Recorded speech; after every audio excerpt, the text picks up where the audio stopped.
And it's lights out for the very last time in the 2021 season. Welcome to the Pitwall, your stop for fantasy Formula One content. This is the Abu Dhabi Grand Prix race reaction season finale craziness. I'm your host, Jeanmark, and joining me is Dominick, my brother, my father, Dr. David Kessler, our great friend, Paola, and we have been your knights in racing armor. So let's go. This is recorded mere minutes after the race was over. Dominick was on the phone. He was like, bro, we cannot wait till tomorrow to record. Let's do this. So thank you all for being able to do this. Normally, we record like Monday evenings. This is going to be unfiltered. This is going to be raw reaction. We're going to start off with Dominick. Give me your one-sentence race reaction. Okay, well, first of all, don't you dare try to limit me to a single sentence. Okay?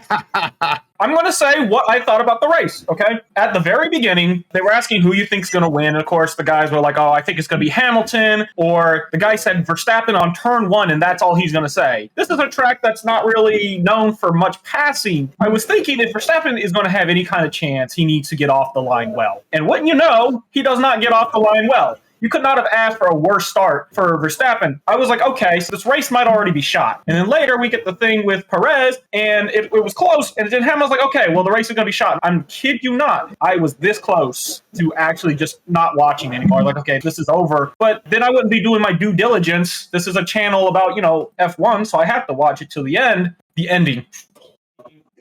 It was worth sitting through all of it. It really was. I was very happy with that ending. Controversy aside, of course. But I was just very happy that we at least got that kind of magical moment you always hear about in sports where, like, it comes down to the wire.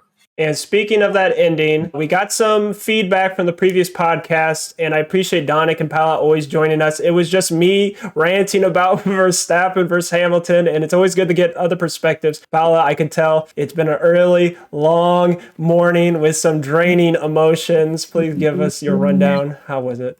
I just think that I watched a trophy get handed to a man with a slower car, with a slower reaction time, who set 11 seconds behind Hamilton before the safety car came out, and who did nothing but pit all race. I think that's what I watched today.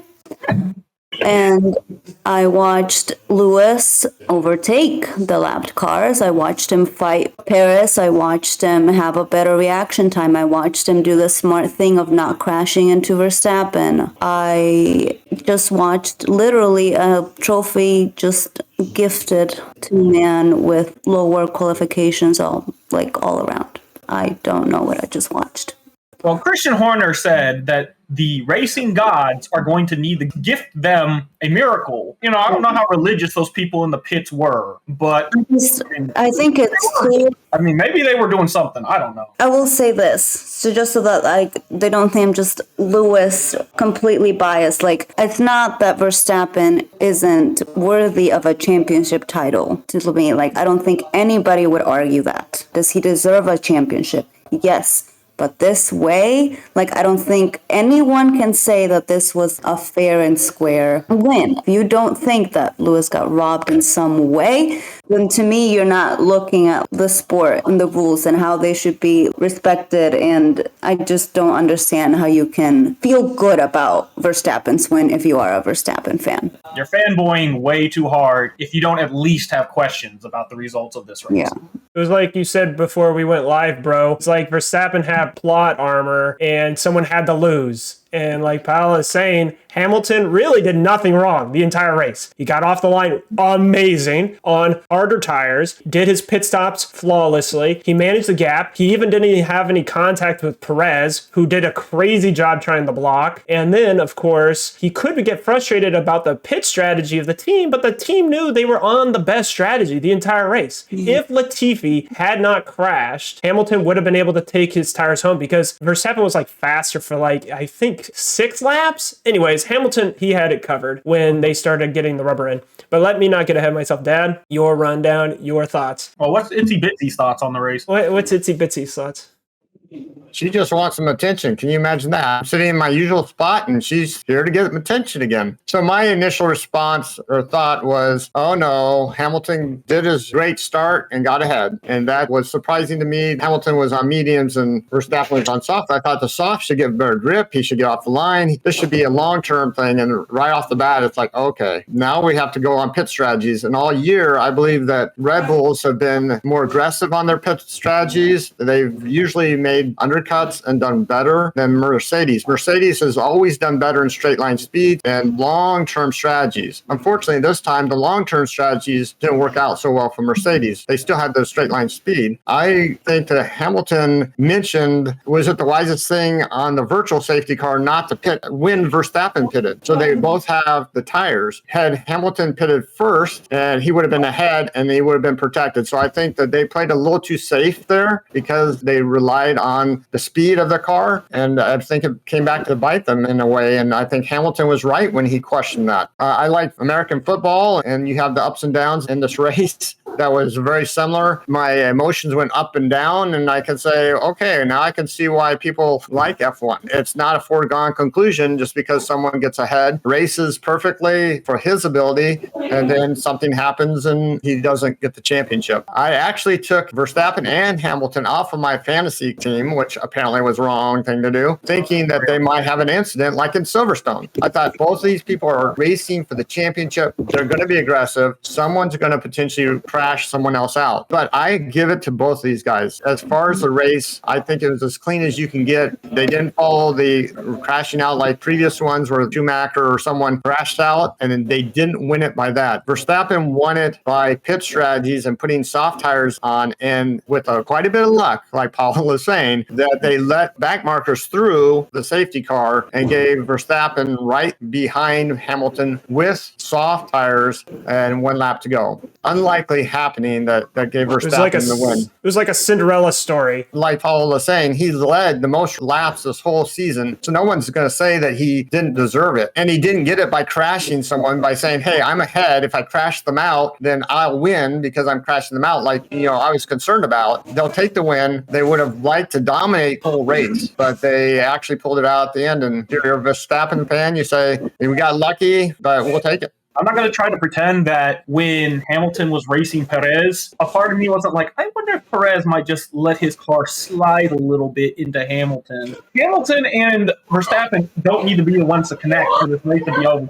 I know they're not going to, but, it was always on the back of my mind a little bit. I don't think Red Bull would have wanted to win that way. They wouldn't want their second driver to crash out the leader. And so I'm glad Perez played it well, drove the best he could, kept him behind the best he could, but didn't really force a crash. And Hamilton did a really good job to wait for his time to pass and to do it at the optimal times. Lewis is an amazing driver, and how he reacted after this race, I thought was truly professional. Mm-hmm. He won against Rosberg on the final lap, so he knows what the other side is, and he congratulated Verstappen. Yeah, Hamilton had the absolute highest level of sportsman professionalism during the race and even after the race. He had nothing but good things to say about Verstappen, and you could tell it didn't feel right to him. It was his race to lose. He didn't do anything wrong. He still lost it. Normally, when we say something like that, the team chokes or whatever, and then they give it up. And no, this was just completely out of his hands, I feel. And he did every single lap when Verstappen switched on to the fresh hards, and Hamilton was pushing his car. But even with those old tires, he's still able to keeping some good pace to the point that we realized with 10 laps ago that this was Hamilton's race. Those are old tires. And he was still able to push them, and he was still able to maintain that speed. Hamilton did absolutely everything he could have, and I know that there might be some questions about the tire strategy, but you realize outside of the 1% chance Verstappen wins, which he does, but outside of that, there would have been no questions whatsoever about that tire strategy. 99.9% of the times, that would have been the correct call. It was like in Saudi Arabia. He asked about the tire strategy because Verstappen went on mediums, and the team said, no, you're on the correct strategy. Mercedes, like Dad said, has a really good long term. They have the nice numbers in their algorithms to be able to say and project the degradation of the other car versus the speed of Hamilton. And so, like you said, they did absolutely everything right that they could. They couldn't follow the strategy. Had they not been the first to the pits, then they would have lost track position. They were stuck, and Norris started having a slow leak in his front tire, so he couldn't push any harder, especially on those two corners. He could have lasted to the end of the race without having to push those two corners had there not been that crash. Well, yeah, the team immediately told Hamilton, Norris had a slow puncture, avoid these two corners. They were immediately able to identify what Hamilton could do to be able to avoid a puncture. Because as crazy as the ending was, I don't think people would have been happy. Well, some people might have. It would have been very dissatisfying if Hamilton had a big blow up at the end of the race. Because like Paola said, he led, he managed, he was still keeping the speed, he had everything right. This was the closest, like Michael Massey told Toto Wolff over the thing, is like, we're wanting a race. We're letting them race. It would have been sad if it was taken away with a crash. I think, and I said this earlier in the season, this is why Red Bull signed Perez. Other than, was it Alonso at Hungary? Perez can actually defend against Hamilton. It is crazy how he did that in multiple races over the course of the season. When Perez in Baku needed to defend against Hamilton, he could. When in Austin, when in Turkey, whenever he has an opportunity, even here, he can actually defend cleanly, safely, and it's not just a, you pass me, I'll pass you right back on the next DRS straight. Like, Perez is really good at managing his tires, because here he was on old softs being able to defend against Hamilton. There's a good reason why Perez is top tier, as I would say, in the course of the season, right? I wouldn't say top tier in all history. He is the winningest Mexican Formula One driver, so there is that. I feel like at the end of the day, the person who should have gotten the trophy did end up with it, but we cannot discount how every little thing that Red Bull did throughout the race added up to get what they got. Every single thing had to go right for this to happen, and they played their cards extremely well for what they were given. I think my only consolation is that when we talk about this race, we're not going to talk about Verstappen's amazing driving and overtaking today.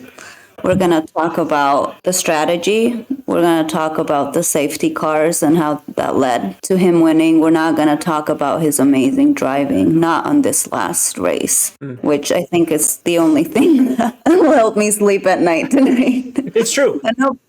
Yeah. If Hamilton didn't have really old hards and Verstappen had really fresh softs, like you said, that pass would not have happened. That is the consolation you have. I do like 10 years, 20 years from now, when we look back at the season, yes, there was the craziness throughout the season, but people are going to probably focus more on the last race than all the controversies leading up to that race. And so like Dad said, I'm glad that this race didn't end with a big crash. There might have been a little controversy about lap one. Looking back over the footage, even though maybe Hamilton should have got the position back, people, or at least Michael Massey's angle with the stewards, because we didn't hear what the steward said, just what Michael Massey was relaying, is that Verstappen dive bombed Hamilton. What they said was they were alongside in the corner, Hamilton should come back along and give that back. But what the stewards are probably saying is, before the braking zone, how far back was Verstappen? Okay, Hamilton got that far ahead again. That's why he didn't get a lasting advantage.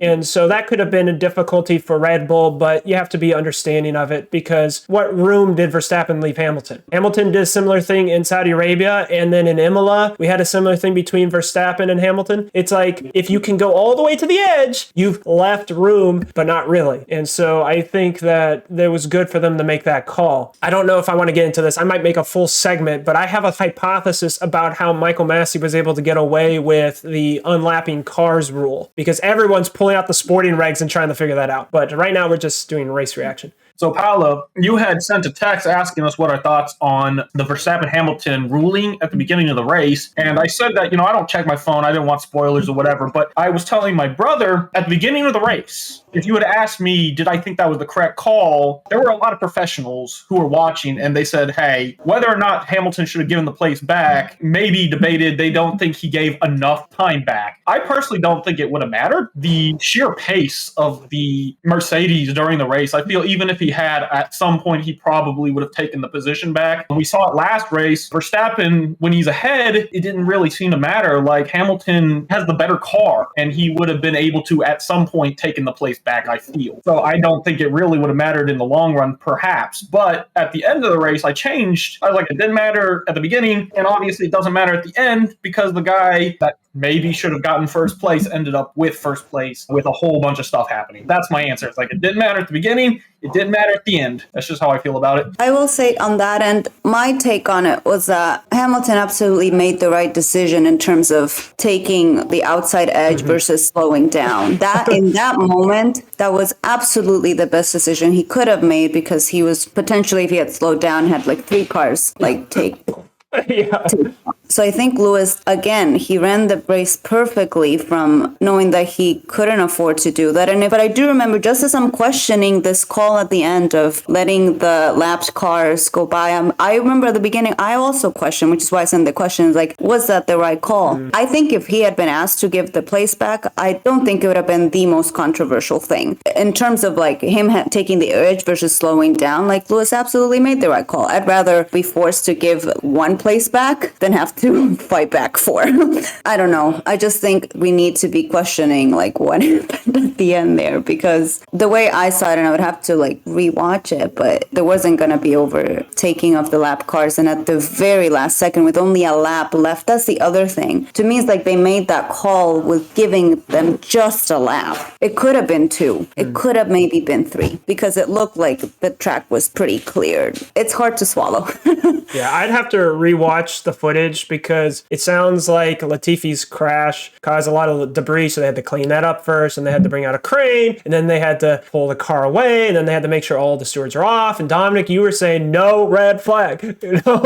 Bro, how would you have felt if there was a red flag called to do like what happened in Baku? So we have been talking about they pulled in Perez. It's the last race, and this is not even going to be the same car they run next year, but I think that's probably why, because they did not want under any circumstance for a red flag to happen. If that had happened, Hamilton takes off with fresh, well, he doesn't have any new tires that he would have ended up using, but like it probably would have still been fine for the Mercedes at the end, right? He probably would have taken off and they probably would have won. That was a smart move to just remove any possibility of that happening. You know, true. They just or if Perez had to slow down or lose power, then the safety car gets extended more time, and then they would have ended under safety car. I think that's the real reason, because it didn't look like Perez had any reason to retire. Unless you look back at their onboards, he sounded surprised. Like you said, I think they just wanted to make sure that there was no reason, with all these cars DNFing at the end of the track, losing power, losing brakes, losing tires. They just didn't want Perez. He did his job. They couldn't win the constructors. Just come in and pull it in. Because like here he was watching the podium, and he probably was thinking, I could have been up there. Like, why did you pull me in? Hey, but now here's the question. I think we've pretty much all come to a consensus about how the race ended. If those cars had not been pulled to go through,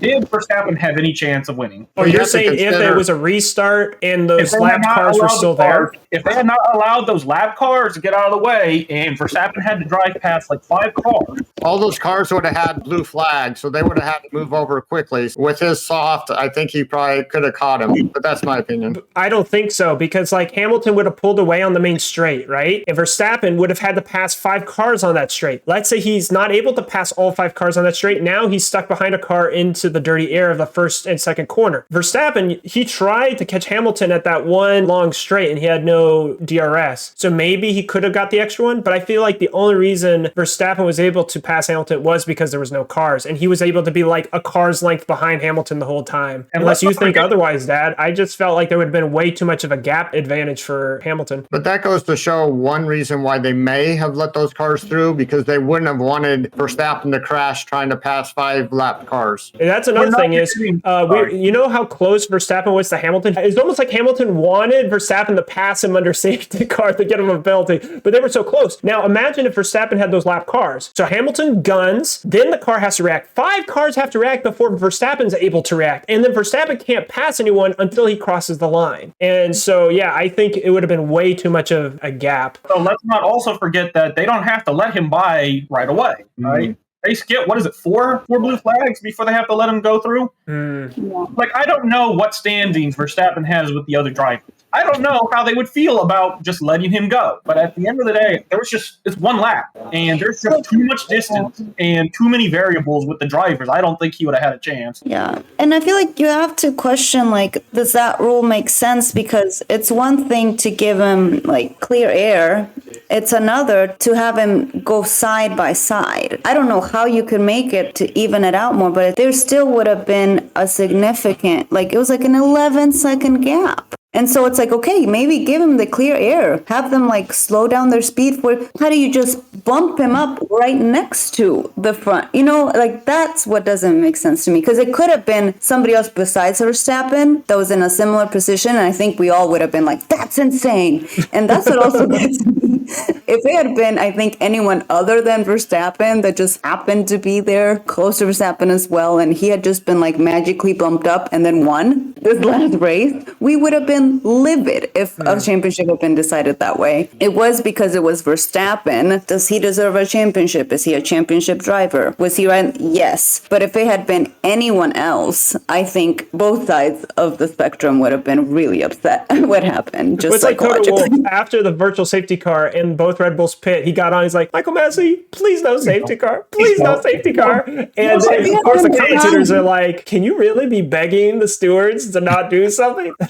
I mean, to be fair, if I was in that exact same position, I would do exactly the same thing. I'd be like, hey, look, man, we really, really, really need to keep Verstappen away from Hamilton as far as possible. Obviously, you can't sway them with that begging. But let me tell you something, okay? In almost every show ever, a way to make a show comedic is by having somebody say such a long string of profanities that is just one really like it's just really, really bad. And then that's what they actually had to end up doing. That was real. This wasn't a joke. This was real. Hamilton was rightly upset at what was going on. And they were like, we're not even risking whatever's coming out of his mouth. We're just blanking it all. And I was like, dude, I get it. I feel you, Hamilton. I understand completely that sentiment. It's like what Massey told Toto Wolff when Toto Wolff was like, this is not right. He says, well, it's race. We want to have a race. And that's something they've kind of set as a precedent over this year, that they don't want races to end under a safety car. So in Baku, they did a red flag. Here, they did that crazy one lap sprint. And so it seems like they're trying to make sure that it always ends with a race.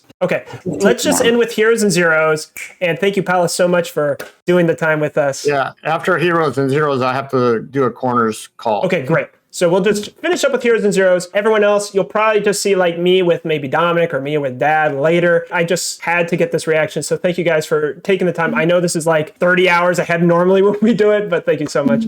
Bro, your hero? My hero has got to be Hamilton. No question. We've said it 100 times already. The fact of the matter is that this was a 1 in a million shot of what happening in any other situation. Put 9s across the board out of a million. Hamilton wins that race every single time. That was wild. Hamilton did nothing wrong. Luck was not on his side today. And then Dad, your hero?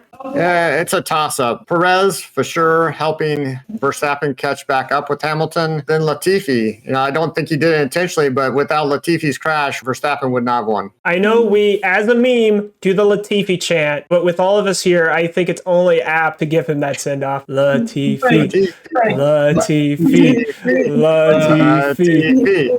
Hold on, but to make sure, we are chanting Latifi because he gave us an interesting ending to the race and not because love for Verstappen or hate for Hamilton. It's just that the race was over and he gave us a little bit of something at the very end to cap off what was already probably the most entertaining season we've had in over a decade. Exactly. That's why. Because Latifi has been a meme through League DRD the whole season. He actually outqualified Russell this race. And like you said, he got some attention because of the crash, which is unfortunate, but like hats off to Latifi being mentioned. His name is forever going to be associated now with this season. WTF1 tweeted 2008, is that Glock? 2021, Latifi? There you go. Paola, your hero? I'm not sure if we can double up today, definitely. but I'm Double up. Anyway, Hamilton for sure. I think he's just my hero of the season. I think throughout all the controversies, he's kept it classy. He hasn't been offensive or attacked other drivers. And I think we've seen him come back so many times from 20th position, from 18th position. And then I think what he did today, especially at the end of congratulating Verstappen, standing up there, not walking off the stage. I just think that shows what kind of driver he is. And whether you're a fan of him or not, I think you have to respect his career and respect what he did today. According to his life motto, still I rise. And that's how he's been all season. Despite all that happened, still I rise. And I think it was a touching moment for his dad to pull him aside in the paddock and they talked it. That's how important it is, like you said, that he wasn't trying to like reject people talking to him. At the end of the day, there's probably so much emotions. What what does he actually remember from this? But he wasn't, like you said, storming off the podium. He wasn't trying to make a big scene about it. Heartbreaking for him, but professional at the same time. I will say, though, that having 7 championships before it probably did help at least a little bit. You have to know this is not going to define his career, right? He's got plenty to fall back on. Well, I guess to circle back to what Dad was saying earlier about the strategy, this is kind of how it was bittersweet for Hamilton's 100th win with Norris. Norris had everything to lose because he was in first. And I think that's what happened with Hamilton this race. It was better to play safe for Mercedes. They had everything to lose. But for Red Bull, they had nothing to lose. And so they were able to keep pushing. And that's where, like with Norris and his bittersweet ending and not getting the win, we have Hamilton here. Dominic, you're 0? Skipping zeros. Let's just end on a high note. Okay, end on a high note. Okay, great. Because I thought Paola had a second one. Oh, do you have a second hero? Oh, no, I just meant doubling up since Dominic picked. Wait, bro, you didn't say a hero. Oh, because I thought I was wanting to finish before Paola had to go. So I'm going to talk for like the rest of the podcast because none of you are going to be here. So I figured I'd just let you guys talk now.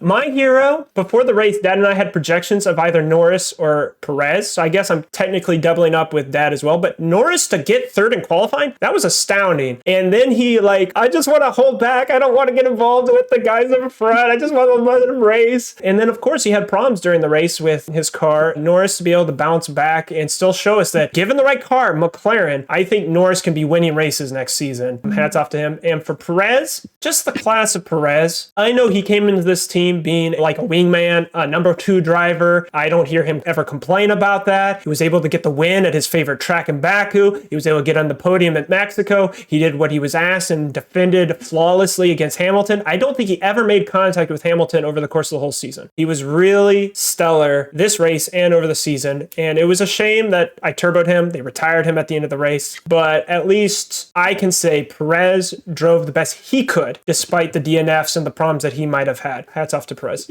Also, one more hero for me, Sainz. Sainz was probably just like, he's like, huh?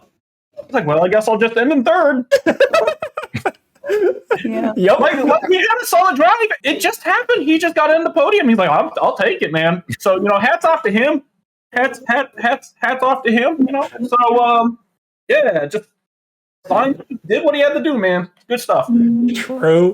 True indeed. Tell us in the comments below who your hero was for the race. We're not doing zeros. I like what Bro said. We're being positive, but also tell us who your hero was for the season and why. It's been such a pleasure having the 3 of you join me over the course of the season. I have to admit, I could not have done this podcast if I did not have you, Dominic, and you, Dad, and you, Paola. Like, you each brought something special, unique, and were willing to spend hours and hours of your free time talking with me late at night. So thank you for being great friends, and I look forward to cheers next season. Have a great Christmas. Enjoy your holidays, especially with friends. And for everyone at home, make sure to take appreciation of the historic season that we just witnessed. And until next time, until next season, we'll see Season you 2, baby. on the pit wall.